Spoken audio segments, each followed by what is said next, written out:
विजयपूर जिल्ह्यातील चडचण तालुक्यातील लोणी क्रॉसजवळ सरकारी बस आणि टिपर कॅन्टर यांच्यात झालेल्या भीषण अपघातात तिघांचा जागीच मृत्यू झाला असून सुमारे 10 जण जखमी झाले आहेत।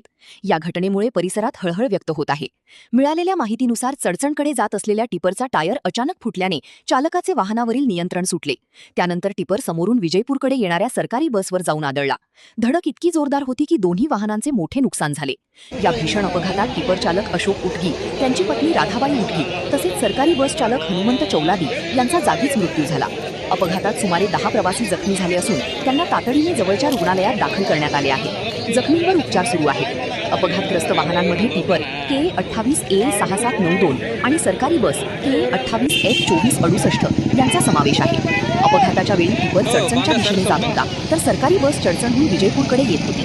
घटनेची माहिती मिळताच चडचणचे CPI परशुराम मनगुळी, PSI सोमेश गेटजी तसेच पोलीस कर्मचाऱ्यांनी घटनास्थळी धाव घेत पंचनामा व पाहणी केली।